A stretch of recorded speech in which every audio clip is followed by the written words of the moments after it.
Assalamualaikum warahmatullahi wabarakatuh. Terima kasih untuk kesempatannya hadir kembali di mata kuliah Sistem Informasi Perencanaan. Tepatnya kita berada di pertemuan ketiga. Pembahasan kita pada pertemuan ketiga ini yaitu akan membahas mengenai elemen pokok Sistem Informasi dalam Perencanaan Tata Ruang. Seperti bidang-bidang ilmu lainnya ya. Jadi dalam perencanaan kota ataupun wilayah membutuhkan data dan informasi sebagai dasar dari sebuah proses perencanaan yang akan dilakukan. Nah, data dan informasi yang merupakan kebutuhan awal dan sangat penting untuk dikumpulkan dan diperhatikan. Sebuah kesalahan dalam pengumpulan atau pemilihan serta penyimpanan dan data dan informasi akan menyebabkan timbulnya masalah baru dalam sebuah proses pembuatan rencana. Sebaliknya, jika sebuah data memiliki kelengkapan dan ketepatan dalam pemilihan, itu akan menyebabkan kita akan mempermudah dalam proses pekerjaan dalam perencanaan. Mungkin mengingat beberapa perkataan-perkataan dosen-dosen senior sebelumnya ya, jadi mungkin biasanya kita dengar di semester-semester awal bahwa jika datanya benar, ya otomatis perencanaannya akan benar. Tetapi jika data yang disajikan salah, ya pasti akan berbuah juga pada sebuah kesalahan. Seperti itu. Dalam proses perencanaan, kita mengenal model proses perencanaan sederhana. Mungkin kita bisa lihat pada layar, yaitu pertama data, kemudian analisis, kemudian sintesis. Nah, model perencanaan sederhana ini sebenarnya sudah sering digunakan dalam kehidupan sehari-hari. Mungkin kita bisa contohkan seperti ini. Nah, dalam proses mendata, misalnya kita contohkan seperti sebuah kehidupan, misalnya kita beri nama Andi. Nah, Andi ini lulus dari jurusan PWK Universitas A dengan indeks prestasi kumulatif 3,0. Kemudian Andi ini berusia 23 tahun. Nah, Andi ini merupakan anak pertama dari 3 bersaudara. Ayahnya adalah seorang karyawan dan akan pensiun 4 tahun lagi, sedangkan ibunya tidak bekerja. Si Andi ini memiliki 2 orang adik yang masih bersekolah. Kemudian untuk menentukan atau melakukan model perencanaan sederhana dalam kehidupan Andi berikutnya, kita melakukan analisis ya. Jadi si Andi ini menganalisis hidupnya untuk ke depan. Misalnya seperti ini. Jika dia ingin melanjutkan kuliah S2, tentunya si Andi ini akan membutuhkan biaya yang cukup besar. Terlebih lagi karena kampus yang akan dia tuju berada di kota lain dari tempat yang sekarang, tentunya akan menambah pengeluaran atau menambah biaya. Kemudian yang pilihan keduanya, si Andi ini bekerja di sebuah perusahaan swasta.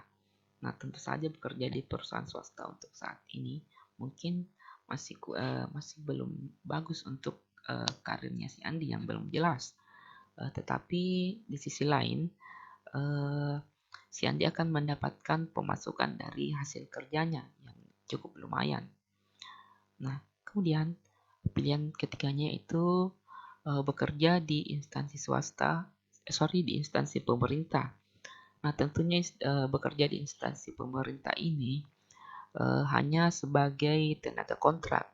Dan untuk menjadi seorang pegawai tetap di instansi pemerintah perlu mengikuti tes yang akan dilakukan 3 tahun lagi. Kemudian pilihan yang lainnya itu menjadi asisten dosen di jurusan PWK. Nah, kemudian ayah Andi akan pensiun, sedangkan adik-adik membutuhkan biaya. tentunya ini akan berpengaruh pada pengambilan keputusan Andi untuk hidupnya ke depan.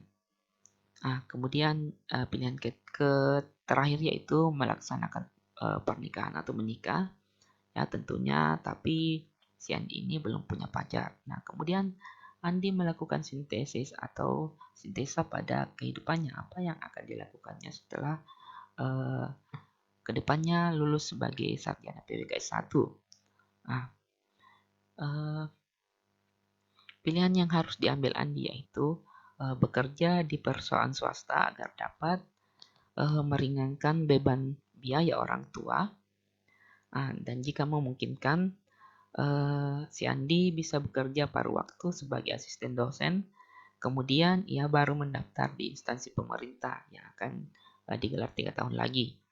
Pilihan keduanya yaitu si Andi bekerja di perusahaan swasta. Setelah itu, setelah beberapa tahun mungkin dia bisa mencari beasiswa untuk melanjutkan S2-nya apabila memang ingin melanjutkan S2. Dan akan mendaftar pada instansi pemerintah tentunya setelah lulus S2 nanti agar karirnya akan menjadi lebih bagus seperti itu. Nah, jadi dari contoh yang tadi mungkin bisa kita tarik kesimpulan bahwa berencana untuk seseorang agar memutuskan perjalanan hidupnya ternyata tidak semudah yang diperkirakan. Jika ada kendala biaya, kemudian kendala waktu, kemudian kesempatan, dan keterbatasan lainnya. Nah, dari contoh tersebut sebelumnya, dapat kita lihat bahwa data atau informasi menjadi sangat penting dalam pengambilan sebuah keputusan, apalagi jika kendala dalam perencanaan makin banyak dan makin kompleks. Nah, tentunya kita membandingkan bagaimana jika kita melaksanakan atau melakukan perencanaan pada sebuah kota atau sebuah wilayah. Tentunya permasalahan-permasalahannya akan lebih kompleks lagi. Tentunya kita ketahui bersama bahwa dalam perencanaan wilayah dan kota di atas wilayah itu kan ada berbagai macam penduduk dengan berbagai macam keinginan, kemudian berbagai macam sifat-sifat, sikap-sikap, kemudian berbagai macam perilaku ekonomi, kemudian berbagai macam perjalanan yang akan menambah semakin kompleksnya permasalahan-permasalahan yang ada di atas sebuah wilayah. Nah, jadi mengingat banyaknya informasi yang diperlukan dalam pembuatan rencana, jadi pada pembahasan kita kali ini akan membahas mengenai hal-hal yang mungkin akan dibagi menjadi 3 kegiatan pembelajaran dalam hal ini. Yang pertama, data informasi ekonomi, kependudukan, dan sistem kegiatan. Kemudian yang kedua yaitu data atau informasi penggunaan lahan dan sistem kegiatan. Kemudian yang ketiga adalah data dan informasi transportasi dan utilitas. Next. Oke, jadi untuk pembahasan pertama kita yaitu data atau informasi ekonomi, kependudukan, dan sistem kegiatan. Oke, data dan informasi ekonomi.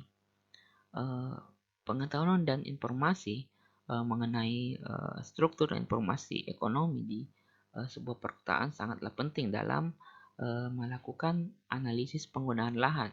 Jadi perkembangan perekonomian di suatu kota atau wilayah merupakan salah satu indikator kemajuan kota dan wilayah. Pengetahuan akan struktur dan fungsi ekonomi di perkotaan merupakan hal yang sangat mendasar bagi analisis perencanaan guna lahan. Jadi tujuan dari pusat perkotaan adalah mengetahui seberapa jauh suatu kota dan menghidupi dirinya sendiri berdasarkan pengembangan sektor ekonomi yang ada di perkotaan. Jadi penelitian pada ekonomi di perkotaan didasari pada aktivitas utamanya, bagaimana kota dapat dikembangkan dan prospeknya di masa yang akan datang. Berdasarkan hal ini, kondisi ekonomi di perkotaan dan wilayah sangat menentukan perubahan pembangunan yang akan terjadi. Nah, berdasarkan hal ini, kondisi ekonomi dapat menyebabkan perkembangan kota secara langsung. Perkembangan ekonomi mempunyai dampak langsung pada tumbuhnya kesempatan bisnis baru, industri, dan perkembangan jumlah penduduk, sehingga semuanya menyebabkan bertambahnya kebutuhan lahan untuk pembangunan fasilitas. Oke. Jadi peningkatan kemampuan ekonomi di kota dan wilayah menyebabkan peningkatan peluang bisnis dan industri serta penduduk yang mengakibatkan kebutuhan akan lahan. Sebaliknya ya, jadi keadaan perekonomian kota dan wilayah akan sangat menentukan perubahan dalam penggunaan lahan. Jadi pada perencanaan dibuat berdasarkan keadaan saat ini dengan mengacu pada keadaan yang lalu untuk mengetahui kecenderungan yang akan terjadi pada masa yang akan datang. Nah, berikut merupakan data dan informasi yang kita perlukan. Yang pertama yaitu jumlah tenaga kerja berdasarkan jenis pekerjaannya. Jadi di sini kita contohkan, kita misalkan sebagai seperti pegawai negeri, kemudian pegawai swasta, kemudian TNI, mungkin Polri, dan lain-lain sebagainya. Yang kedua yaitu jumlah jenis dan lokasi sektor industri, seperti industri ringan, industri berat, industri kimia, aneka industri, dan lain sebagainya.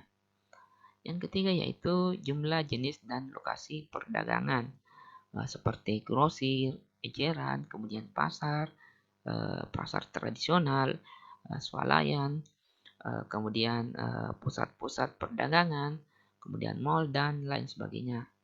Yang keempat yaitu jumlah jenis dan lokasi kegiatan ekonomi sektor kerja. Jadi di sini analisis tentang lapangan pekerjaan dan tenaga kerja menjadi hal yang sangat penting dalam perkiraan jumlah penduduk untuk tahun yang akan mendatang. Karena ketersediaan lapangan kerja dan tenaga kerja akan menentukan kebutuhan terhadap aktivitas dan pelayanan perkotaan lainnya. Jadi kita contohkan seperti ini. Misalnya ini adalah sebuah kota A. Nah, jadi di kota A ini membuka suatu kawasan industri baru. Nah, tentunya kawasan industri baru ini akan mengundang tenaga kerja ya, tenaga kerja dari kota atau wilayah lainnya. Tentunya jika tenaga kerja tersebut telah memiliki keluarga atau sudah berkeluarga, tentunya tenaga kerja tersebut akan mengajak keluarganya untuk tinggal di wilayah industri tersebut. Tentunya istri kemudian anak-anak dari tenaga kerja ini pasti akan membutuhkan, mungkin istrinya akan membutuhkan sebuah pasar atau swalayan, kemudian anak-anaknya membutuhkan sebuah sekolah untuk bersekolah, kemudian membutuhkan rumah sakit atau hospital, kemudian membutuhkan tempat ibadah, dan juga membutuhkan tempat rekreasi, dan membutuhkan beberapa fasilitas-fasilitas lainnya. Kita lihat tentunya bahwa jika kebutuhan ini hanya untuk satu orang pekerja saja, mungkin kita katakan bahwa itu tidak terlalu sulit untuk disediakan. Tetapi pertanyaannya, ketika ada 1.000 atau 100.000 orang pekerja, tenaga kerja yang mungkin semuanya memiliki keluarga, maka tentunya akan sangat beragam lagi kebutuhan-kebutuhan yang akan disediakan. Maka itu dapat dikatakan bahwa semua perencanaan tata ruang harus dilindasi dengan kebutuhan penduduk yang berada di kota atau wilayah tersebut. Nah, pengetahuan mengenai struktur dan fungsi ekonomi perkotaan merupakan hal yang sangat penting bagi analisis penggunaan lahan. Studi mengenai dasar ekonomi dan kegiatan kota merupakan pembentuk kota saat ini dan kecenderungannya di masa yang akan datang. Kemudian data dan informasi kependudukan. Jadi melalui data jumlah penduduk dapat ditunjukkan besaran ruang dan lingkungan serta besaran kebutuhan ruang yang harus disediakan bagi kegiatan yang akan dilakukan penduduk di dalam ruang. Jadi jumlah penduduk juga menjadi dasar untuk menghitung berapa pertambahan penduduk di masa yang akan datang. Nah, jadi jumlah penduduk dapat menjadi dasar untuk menghitung seberapa pertambahan penduduk di masa depan, kemudian berapa jumlah penduduk di masa depan, kemudian sekaligus dapat menjadi dasar perhitungan kebutuhan fasilitas dan ruang yang akan dibutuhkan. Komposisi penduduk yang dibutuhkan antara lain adalah kelompok umur, kemudian jumlah rumah tangga, dan tingkat pendapatan. Nah, setelah mengetahui jumlah penduduk pada saat ini, mengetahui tingkat pertambahan penduduk, dan melakukan proyeksi jumlah penduduk pada tahun rencana, jumlah penduduk berdasarkan kelompok umur dan penyebarannya dapat dihitung juga. Hal ini menjadi dasar untuk mengetahui berapa kebutuhan lahan untuk kawasan rekreasi, kemudian sekolah, dan berbagai kebutuhan lingkungan bagi berbagai kelompok umur, kemudian seperti balita, anak-anak, remaja, dewasa, dan lanjut usia. Nah, jadi pada penyebaran penduduk merupakan petunjuk untuk mengalokasikan ruang dan fasilitas di perkotaan. Nah, jadi maka dari itu mungkin kita bisa melihat bahwa data dan informasi kependudukan itu diperlukan untuk pertama yaitu menghitung kebutuhan lahan yang diperuntukkan bagi pemenuhan kebutuhan ruang kegiatan penduduk di masa yang akan datang. Kemudian kedua, mengalokasikan lahan pada bagian wilayah kota sesuai dengan kebutuhan dan penyebaran penduduknya. Hal yang penting dilakukan adalah proyeksi penduduk yang bertujuan mengetahui, kemudian memperkirakan, serta mengidentifikasi komposisi dan distribusi penduduk yang ada sekarang dan pada masa yang akan datang. Jadi proyeksi penduduk juga menjadi dasar bagi semua keputusan yang akan dilakukan dalam perencanaan dan pengembangan tata ruang.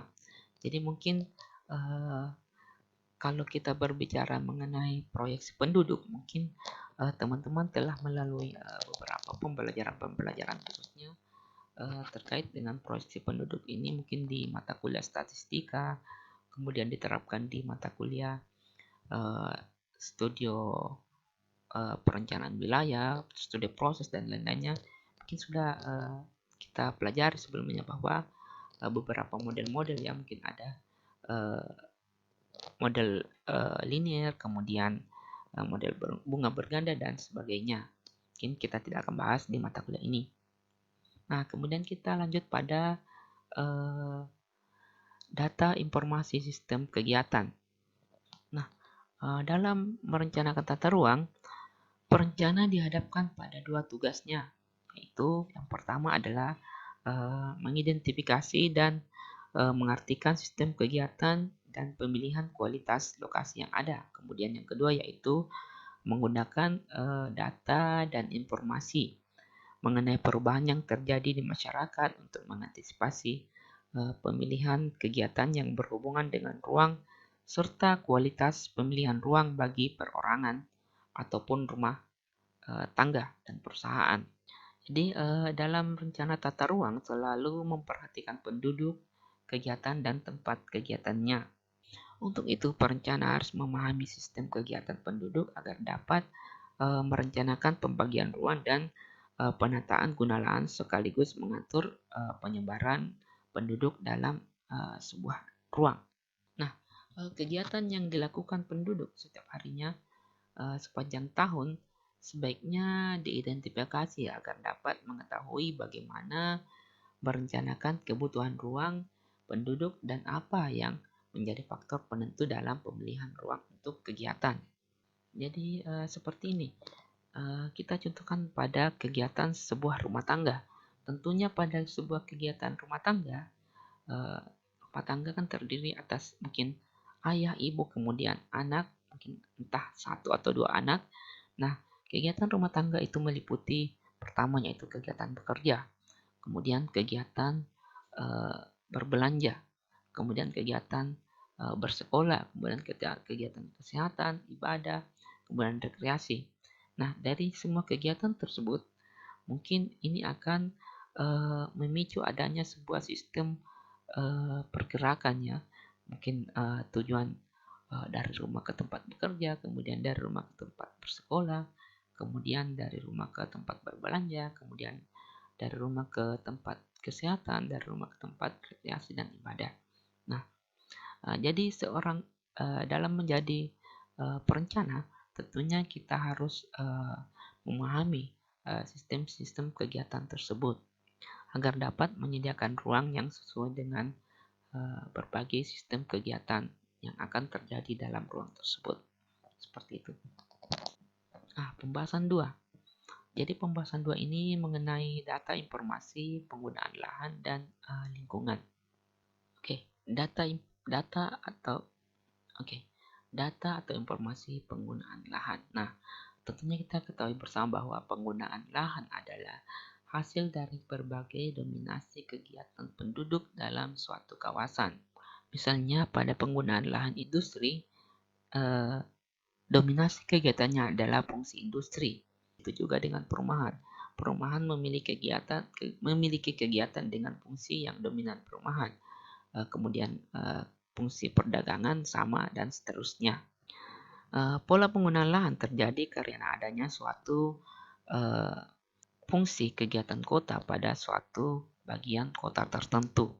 Pola penggunaan lahan terjadi karena adanya suatu fungsi kegiatan kota seperti perumahan, perdagangan, dan industri pada suatu bagian kota tertentu. Pada penggunaan lahan yang diperhatikan adalah pola, tipe, dan intensitas lahan yang dikembangkan untuk kebutuhan penduduk. Maksudnya, perlu dilihat bagaimana penggunaan lahan yang ada, apakah terjadi pengelompokan dalam kegiatan, sehingga kegiatan yang ada yang sama berada pada satu lokasi atau penyebaran pada bagian kota tertentu. Jadi terjadinya pengelompokan kegiatan pada suatu kawasan dalam penggunaan lahan seringkali bergantung pada beberapa hal. Yang pertama yaitu karakteristik ruangan, yang kedua yaitu karakteristik lokasi. Nah, jadi untuk karakteristik ruangan yang menjelaskan faktor-faktor yang relevan dalam pemilihan ruang, terutama tingkat preferensi penduduk terhadap suatu lokasi tertentu. Jadi karakteristik ruangan dapat dibagi ke dalam pertama yaitu karakteristik fisik yang menunjukkan keadaan sebenarnya di alam dan hanya dapat diubah dengan modifikasi terhadap alam. Misalnya seperti mencakup topografi, kemiringan lereng, kemudian penutupan tanah, kemudian gangguan terhadap lokasi atau banjir, kemudian ukuran, kepadatan, kemudian kondisi struktur dan lingkungan sekitar, kemudian umur bangunan dan serta kualitas dari lingkungan.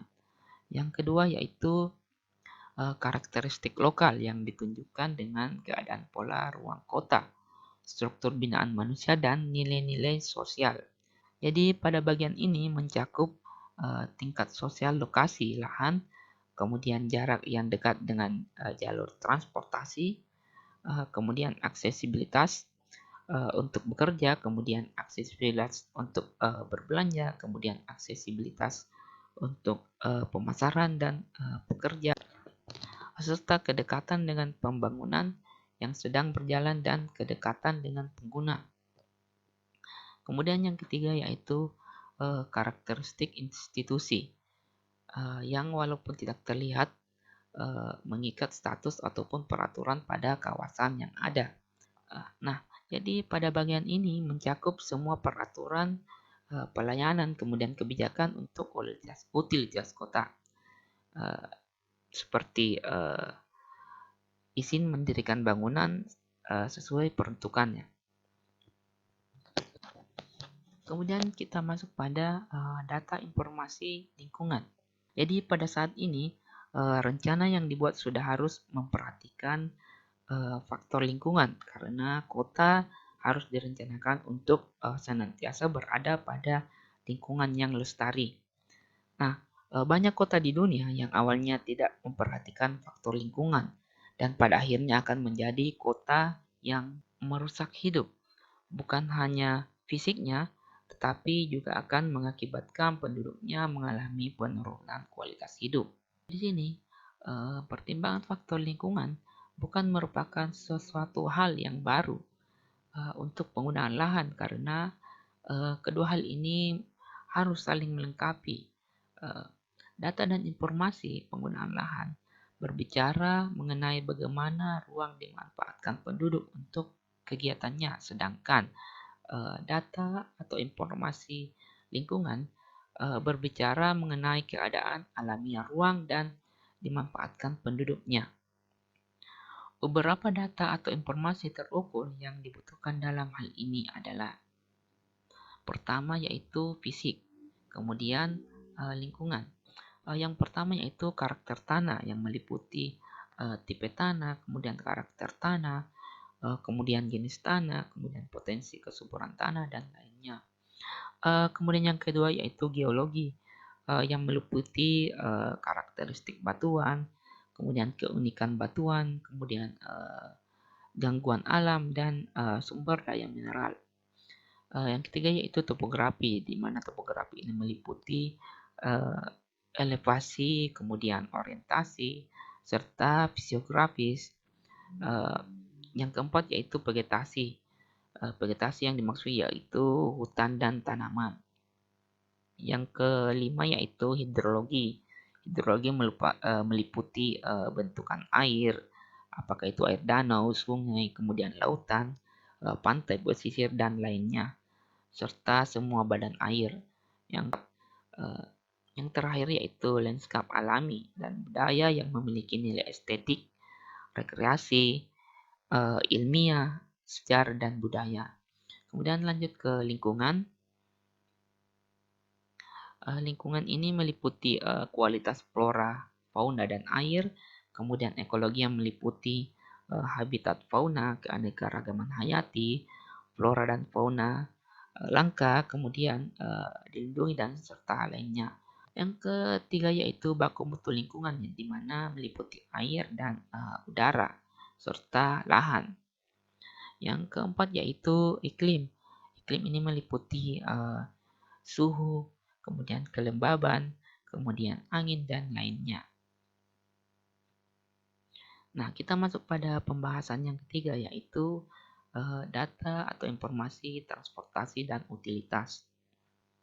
Nah, seperti yang kita ketahui bahwa uh, transportasi adalah suatu tindakan atau kegiatan pemindahan manusia atau barang dari satu tempat ke tempat lainnya.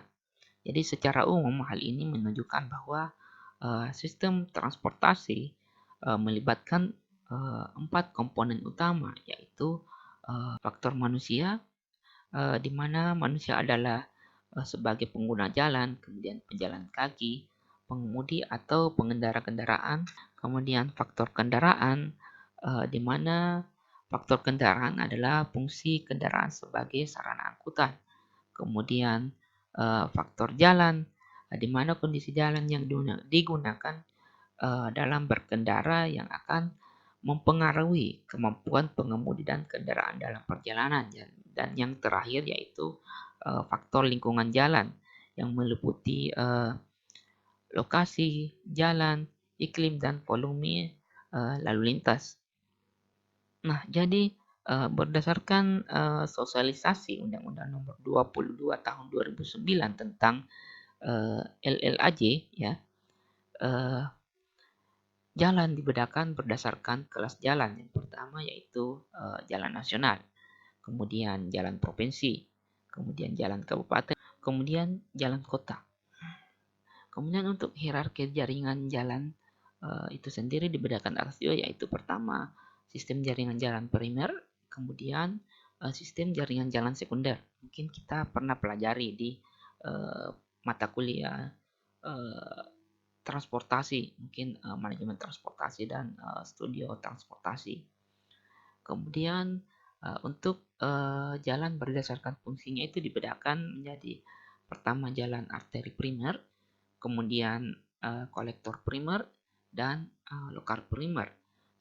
Kemudian selanjutnya itu arteri sekunder, kemudian kolektor sekunder dan lokal sekunder. Jadi semua pengertian-pengertiannya mungkin kita atau teman-teman bisa lihat pada uh, aturan-aturan di LLAJ. Mungkin di sana memuat berbagai pengertian mengenai pengklasifikasian jalan berdasarkan fungsinya ini.